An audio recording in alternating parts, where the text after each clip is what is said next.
If you want to win football games and have longevity, you need to dominate the trenches. Is the 2024 offensive tackle class better than 2023? Yes, and we're going to tell you why next on the Locked On NFL Draft Podcast. You are Locked On NFL Draft, your daily podcast covering the NFL Draft. Part of the Locked On Podcast Network, your team every day. What's up, Locked On family? Let's get locked in. Welcome back to the Locked On NFL Draft Podcast, your daily podcast covering your favorite draft prospects, part of the Locked On Podcast Network, your team every day. I'm your boy, Damian Parson, always on the ones and twos. You can find and follow me on Twitter at DP_NFL. I am the owner of the Scouting Room, Patreon and YouTube channel, so definitely go check those out, as well as the host of the Locked On Clemson Tiger Football Podcast. As always, man, we thank y'all for making Locked On NFL Draft your first listen today and every single day, not just being our family, but our every single dayers. And as always, the champions. I can't do anything championship related without the man with the ring, and that's my guy, Keith Sanchez, Mr. LSU himself. You can find and follow him on Twitter at the Talent Code. Keith, talk to him, baby. What's up, Locked On family? This is Keith Sanchez, senior draft analyst with the Draft Network, man, in 2019 national champ. Yes, so we talking champ talk around here, man. But you know why we're here, man. Myself, Damian Parsons, we are here to continue to bring that championship level content surrounding the NFL draft, whether that's prospects, whether that's philosophies, whether that's roster management. And right now, we're doing evaluations, right? We're in the heart of the scouting notebook, and we took the journey to the trenches, DP, and we decided to talk about those offensive tackles. And this is a fun offensive tackle class, DP, because, you know, you can see on our tiers, right? If you're watching on YouTube, we have who is offensive tackle one, and we're going to have a great discussion about that. But there are also some really good tier 2 offensive tackles, and there's some names that people just don't know because the offensive line position is already not a popular position, right? But these guys are extremely talented. So I'm excited to have this discussion. But DP, before we jump into that discussion, why don't you hit them with our title sponsor? Today's episode is brought to you by LinkedIn Jobs. LinkedIn Jobs helps you find the qualified candidates you want to talk to faster. Post your job for free at linkedin.com/lockedonnfl. That's linkedin.com/lockedonnfl to post your job for free. Terms and conditions apply.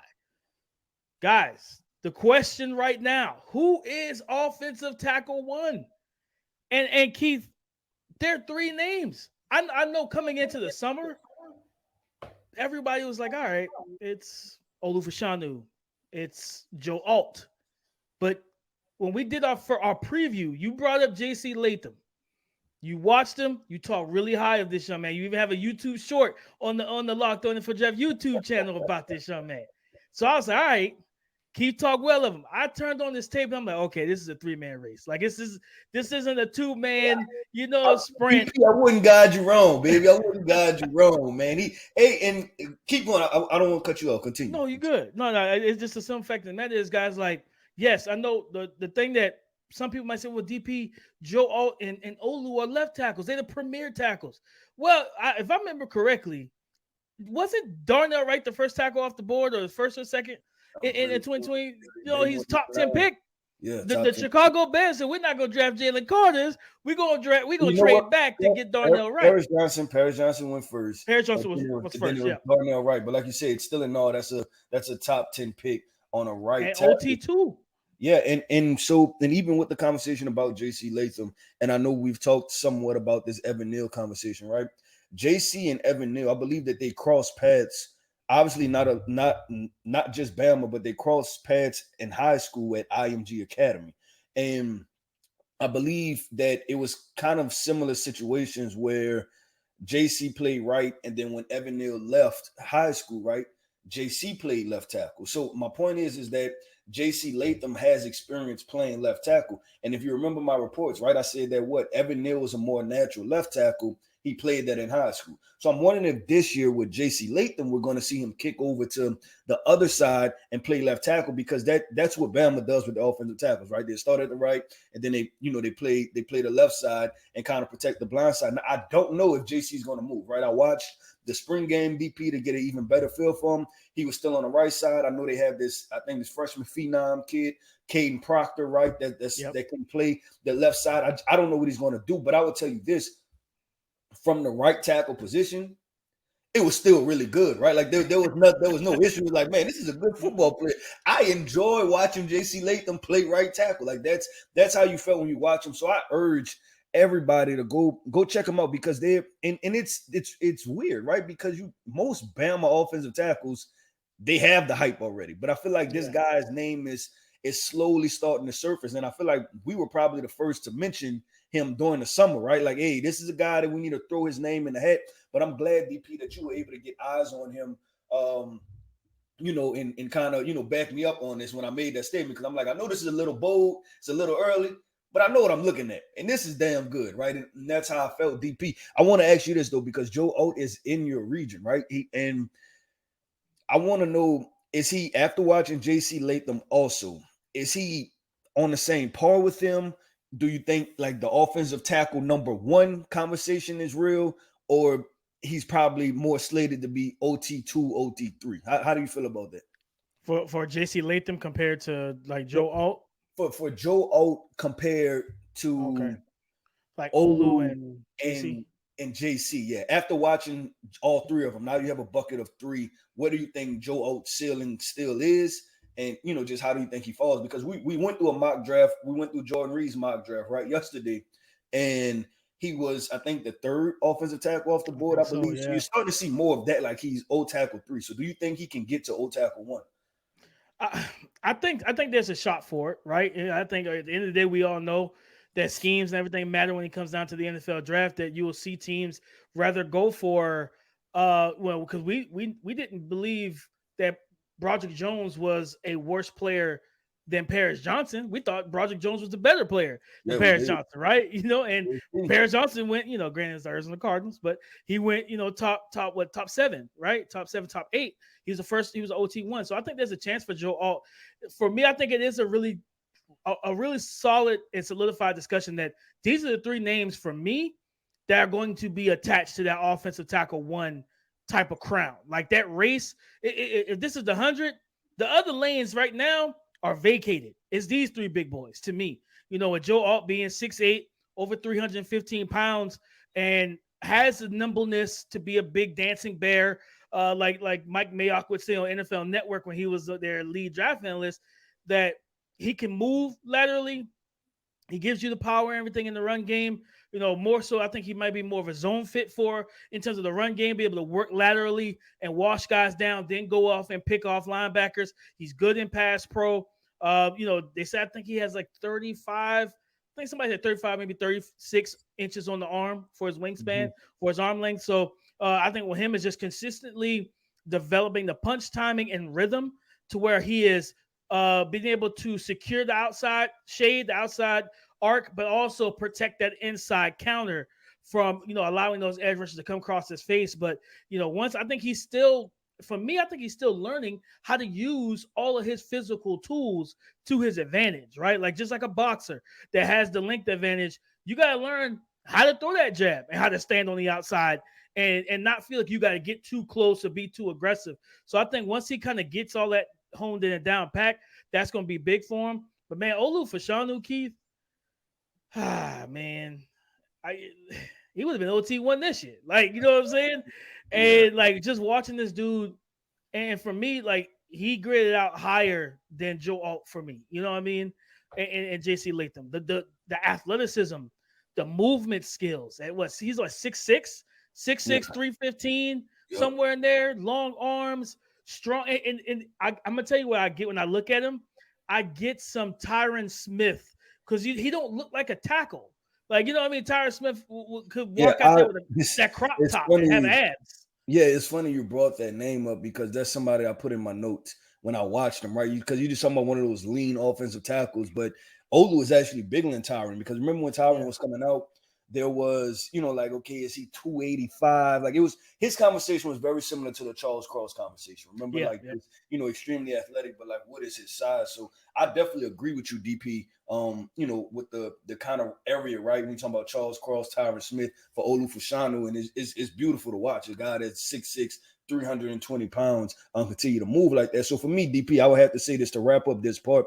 My offensive tackle one, I got a split right now, and that's between Olu and JC, and I'm gonna let those guys battle it out, right? I'm gonna let those guys battle it out. And DP, so we talked about offensive tackle one, but I think that was the known, right? The conversation that we about to have with these tier 2 offensive tackles, this is the conversation to have. This is the part I'm excited to talk about the everydayers, right? I'm excited to talk to our Locked On family about, because this is when we get to unload, right? Like, unload those names and have the conversations that everybody else isn't having yet. So coming up next, man, we're going to talk about this next level of offensive tackles that I say tier 2, but I think I'm still talking about first rounders. I believe that there could potentially be 6 first-round offensive tackles in this draft.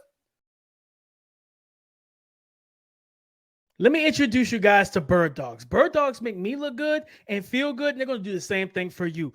Bird Dogs have a stretch khaki shorts that are designed to fit slimmer through the thigh and the leg, giving you a truly sculpted look. Their shorts do the exact same thing as Lululemon's, but they fit way better. Not only do they fit way better than Lululemon, they fit better than the regular shorts in your closet that are made of that stiff, restricting cotton that we don't like. And what I love about Bird Dogs is that they use a clout knit fabric that looks like khakis, but they stretch to give you that way slimmer fit without having to sacrifice movement. And guys, you're going to love the anti-stink and sweat wicking fabric they use that will keep you cool and dry all day, all summer long. So let me help you out here, guys. Just go to birddogs.com/LockedOnNFL or enter the promo code LockedOnNFL for a free Yeti style tumbler with your order. That's birddogs.com/LockedOnNFL or promo code LockedOnNFL for a free Yeti style tumbler. You will not want to take off your Bird Dogs, we promise you.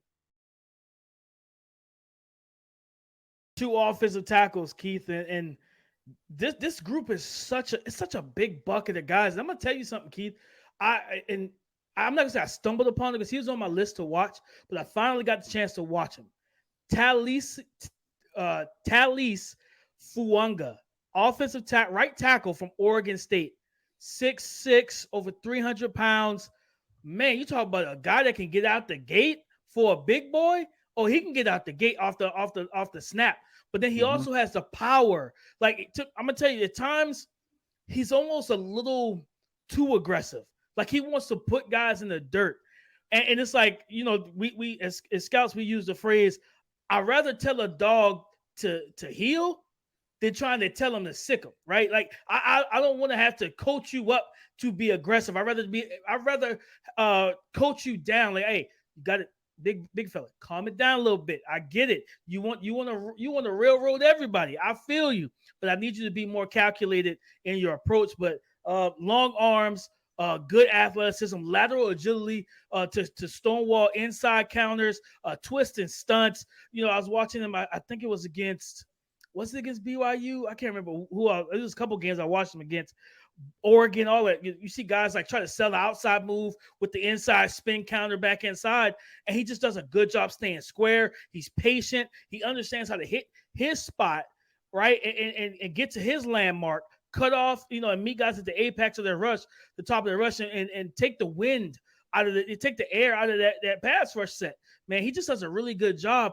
But it's Oregon State, and everybody knows him for running the ball, which he does a good job. I'm going to be honest with you, I think he's a better pass blocker right now than he is a run blocker, because I think he's still too aggressive, and he does play with kind of high pad level at times. So he's got to kind of bring all that stuff down together. He can lunge a little bit, kind of lean on guys, which will open them up to that kind of push-pull counter from defensive ends. But just as a pass blocker, I think he's really good, and there's still so much room for him to grow. So when I gave him a second-round grade, Keith, like a back into the second round, day 2 type really of grade. Good. Yeah, you feel really good about him. That's what's up, man. I'm gonna go with, and I'm dipping to your region a little bit.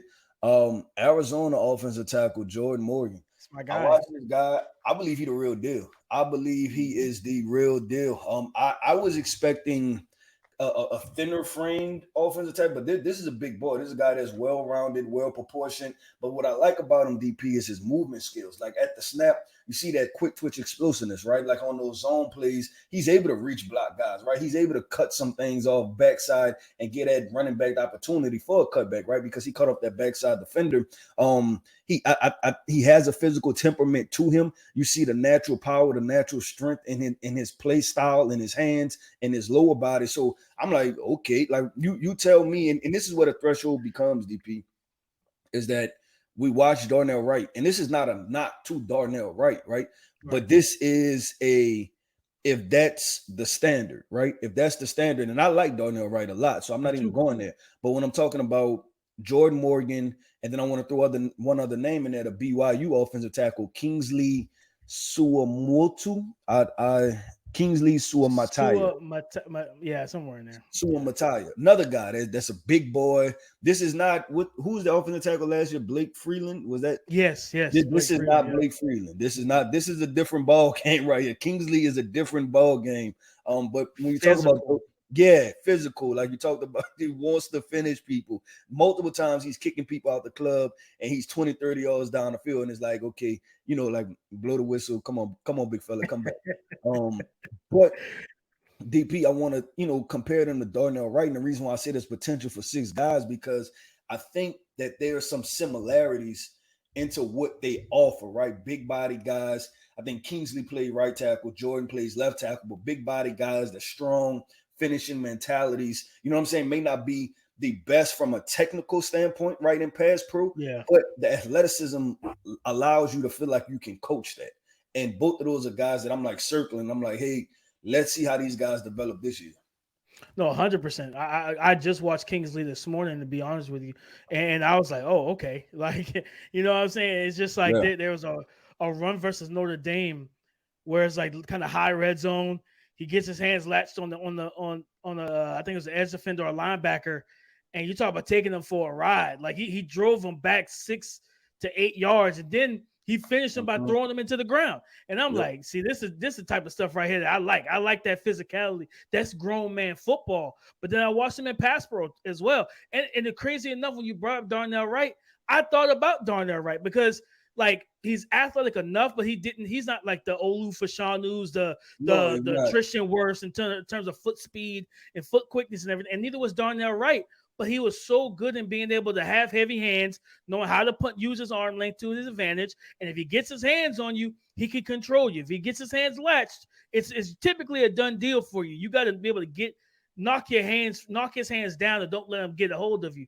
And I thought about Darnell Wright, and I was like, listen, he reminds me a lot of Darnell Wright in that regard.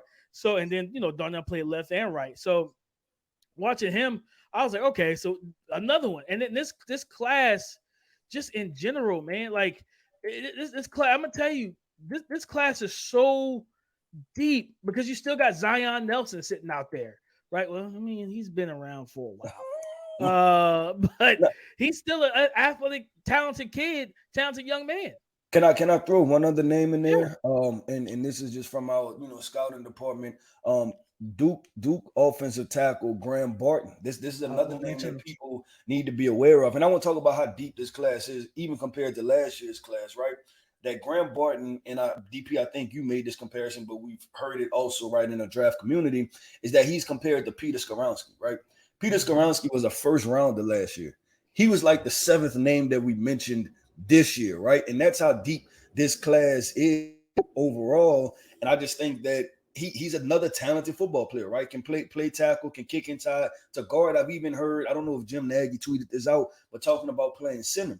And we know that, hey, when you're finding starters are starters, right? At the end of the day, and I especially feel like that with the offensive line. And you can find a high-level guard, take them. You can find a high-level tackle, take them. If you can find a high-level center, take them, because just in this just with the NFL, right, in this league is hard to find starters, and then it's even harder when these guys get injured, right, and you're on your 6th, 7th, 8th, 9th guy, and it's week 13, and you're trying to fight for the playoffs, and you have to pull a guy off of the streets to come play offensive tackle for you. So I'm just up board like, hey, what I felt the same way about Peter Skoronski. I feel about Grant Barton is good football players, right? Highly talented. If they play tackle, guard, or center, they're starters. You know what I'm saying? Right. And I'm taking them, if I have that, that positional need, and who else is left on the board. No, and I think I will say this now. I'll put it out there. The 2024, it's another group.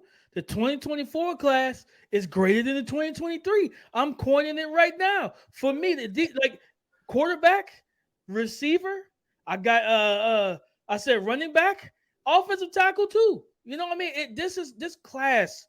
If everything bodes well, and all these guys declare, man, NFL teams are going to be real happy, Keith, come April 20, they're trying to 7th, whatever. Yeah, and we'll talk about draft strategy. I don't want to get into that. I was about to pull that out. But DP, look, man, we got to stay. We was about to go on we about to make a left turn, man, and go down another rabbit hole. But DP, we still have sleepers to talk about, right? Guys that nobody's having a conversation about. I think we went through offensive tackle 1. We went through these tier 2 guys who we staying are still probably first rounders. Now these sleepers are guys that no one's talking about, but I think that the elevation is through the roof for some of the guys that I'm going to mention. So coming up next, man, let's get into these sleeper offensive tackles that nobody's having a conversation about. These days, every new potential hire can feel like a high-stakes wager for your small business. You want to be 100% certain that you have access to the best qualified candidates available. That's why you have to check out LinkedIn Jobs. LinkedIn Jobs helps you find the right people for your team faster and for free. Guys, all you have to do is add your job and the purple hashtag hiring frame to your LinkedIn profile to spread the word that you are hiring.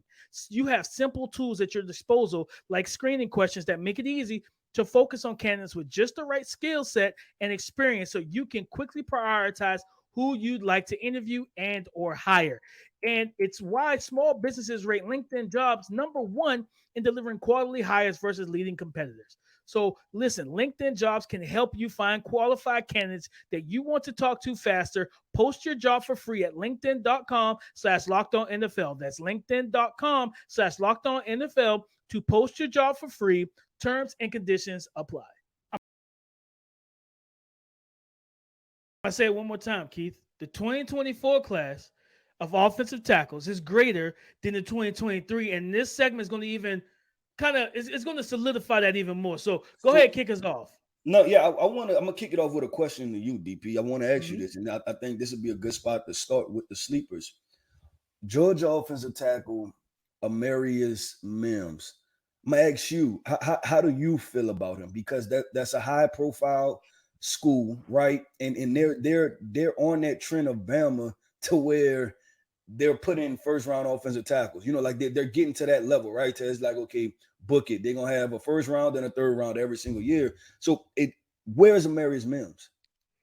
Amarius Mims is where Broderick Jones was that coming into that final year, coming into last year, right? Remember the conversations we had in our meetings last summer where we all got eyes on Broderick Jones, like, hey man, like Skoronski is like the more technically, he's a safer player, he's the higher the highest floor and everything, but Broderick Jones gets it together. Like this is an animal. And then we saw how dominant he had in spurts. He's still unrefined because he's young. Amarius is the same thing. And guys, if you don't know Amarius, he's a bigger version. Amarius is listed at 6'7", 330 pounds, long arms, physical, can climb into the second level, good athletically from what I've seen as well. He's one of those guys that, because I was going to mention him, he's one of these sleepers that he's a sleeper right now because he didn't play a lot. Same way it was with Broderick. Broderick didn't play a whole lot in 2021. He played a few games and he started like maybe 2. So similar to Amarius. Yeah, I'm gonna ask you this question because this is kind of how you set it up, right? And I know the listeners, how every day is they're sitting there like, okay, DP, what are you saying? Are you saying that this is a potential first round guy, right? Like that he has the tools and the skill set and the athletic ability to be a potential first round guy? Because we're in the quote unquote tier 3 sleepers, right? Yeah. But that's why we're having this conversation. So is this someone that I should be highlighting, soft circling to be like, hey, Amarius Mims has the potential to be a first round prospect? I think so. I definitely think so, man. I think he's one of those guys, like I said, 6'7", 330, to be able to move the way he is and the carry. And he doesn't carry 330 poorly. I think he carries it well in terms of his frame, in terms of his body type. And I think for him, like going out, getting a full year underneath his belt, if he does come out this season, if he does enter the draft, right? If he has a season that Broderick Jones has, or even better than Broderick Jones, right? If he's better technically, if he's more, because Broderick Jones is a little inconsistent with his hands and his mechanics. If Amarius is consistent in those regards, and he's out there on and I think the thing is going to be the chef's kiss for him, as you mentioned it. He plays for Georgia. They're going to be on prime time. They're going to be on every network, right? And you think about, they're going to, even with Carson Beck or whoever's going to be a quarterback, people still expect them to run the table and at least get to the SEC championship game with a chance to make it to the college football playoffs. If that happens and he still goes out there and does his thing, I absolutely think that's enough momentum with his physical abilities and his stature, if he plays consistent football, to leapfrog some of the other guys we talked about in tier 2 and get into that, into that back end of the first round type of vibe. Okay, no, I appreciate that answer, and I'm more than sure everybody else appreciates that too. I haven't gotten to him yet, but I'm going to get to him really soon, and because I want to know, right? Like I said, you just assume, Bama, Georgia, offensive tackle, their starting tackle has to be a highly talented football player. But DP, I'm gonna keep this thing going. I'm gonna drop two names, right? I'm gonna do one. Miami's offensive tackle, Alabama transfer, Javion Cohen. This is just a guy that I think that eventually he will be a day 2 pick. Now, where, is it the second round, third roundish type football player, right? That's kind of left up to him. But Alabama transfer, got experience playing at Bama. Now he's going to be playing at Miami. Athletic, good movement skills. If you run that kind of zone type of scheme, right? Zone run scheme. So the Vikings and the 49ers and things like that. The Rams, right? They need offensive line help. They definitely should be having this guy soft circle in their early scouting, situation. And then I want to go back to Notre Dame, man. The right tackle, right? Blake Fisher, listed at 6'6", 330 pounds. I like what I see from him. And it's funny that we just finished talking about Georgia, because you asked me, like, okay, Keith, how is he? And I want to say I'm not comparing him to Warren McClendon, right? But you see the length, you see like he has somewhat of an upright posture, you know what I'm saying? But you can also see the power, you see some athleticism. And at the end of the day, like I said, right, if I grade him as a starter. Like he can start for me in the NFL if that's my threshold. So Blake Fisher is another guy. We're talking about, okay, hey, we need tackle help. And I think he's a true junior, so he may be able to come back, right? He may say, hey, this offensive tackle class is way too deep. I don't even want to get into this. I'm going to go back, right, and go be the man at Notre Dame once Joe Alt leaves. But this is another guy that definitely, definitely circle, because he's a highly talented football player. And like you said, he's at Notre Dame, so there's going to be a lot of big-time moments. They're going to be able to have, good competition and keep this thing going. I don't know if you have a name, but I was going, because I know we're kind of getting close to the end. I kind of wanted to mention some other guys also. I had one that I wanted to highlight. This is to me, I think this is a deep sleeper. Marquise Cox, offensive tackle from Kentucky, 6'6", 310, physical, powerful guy in the run, which we know they ran the ball, they ran power, they ran zone. I thought Kentucky offensive line was bad, DP. Listen, man. You know how these narratives go. He's definitely a deep sleeper, man. Somebody that I'm, he's athletic enough to get out, especially in the pulling, when turning to getting out there in front of the running backs or whoever's got the ball, whether it's a quarterback, running back, QB power, all that type of stuff. He can pull across the formation and lead guys into daylight and into green grass, man. So I'm looking forward to watching him a little bit more, just to see where the pass pro in where he is in terms of the threshold now off of 2022 and where he'll end after 2023. But I think that's a name that we could see rise if he plays, especially I think Liam Cohen is back as the offense coordinator of Kentucky. So that'll be good. And they have Devin Leary, same weapons, new running back. So it's some freshness to the Kentucky. Will Levis is gone. OC, there's some freshness there. So definitely get good eyes on them, Keith. But who do you want to mention? Yeah, no, I was just gonna rattle off a couple names because we weren't able to get to everybody, man. I know Texas A&M offensive tackle Ruben Fathery. There's a lot of hype around him. 6'8", 330 pounds, former basketball player. You go down to Wisconsin, right? There's Nolan Rucci, another 6'8", 300-pound football player.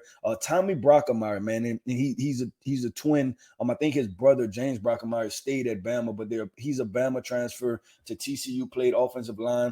Both, I think his father and his grandpa played offensive tackle at Texas, played in the NFL. So legacy type football player. Then I'm going to go Robert Scott from Florida State. I watched him. And then TCU offensive tackle. I don't know why I'm blanking on the name, DP. I got a chance to check Coleman. I believe Brandon Coleman. Brandon Coleman. I got a chance to check him out. Brandon Coleman and Robert Scott are both guys that, we getting deep into the weeds and you're talking about pulling stuff out, potential, what they could be, both offensive tackles. And DP, I'll say this, man. This is one hell of an offensive tackle class. This is one hell of an offensive tackle show. This might have been the most fun I've had talking offensive tackles, right? I think this was exciting, exciting podcast. I'm excited to watch what these guys do. And you're ready to jump to the end of October, right? And that way you have your 6-7 games on these guys, and you can start to actually rank these guys one by one based off of their resume. But I'll tell this, man, like you said, man, shout out to our everydayers for tapping in with us. We're gonna continue this scouting notebook. I think after this, DP, are we doing interior offensive lineman or we're switching to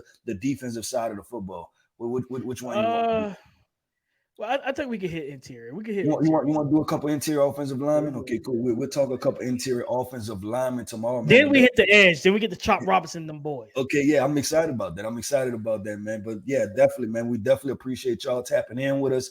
Great show, fun show. Enjoyed every bit of it. No, as always, man, we appreciate y'all. Go subscribe and follow for free on YouTube or wherever you listen to podcasts to get the latest episode as soon as it is available. As always, we thank y'all for making Locked On NFL Draft your first listen today and every single day, Monday through Friday, being our family and our everydays. And like me and Keith just talked about, tomorrow, we go get into these interior offensive linemen. Is center one from Georgia as well with Cedric Van Pran? We're going to get into that. We'll tell you about those guys on tomorrow's show. But as always, in terms of Twitter, you can find and follow Keith Sanchez at The Talent Code. Me, Damian Parson, DP_NFL. Talk to us because we do talk back. Come and join the conversation again tomorrow on the Locked On Podcast Network. Your team every day.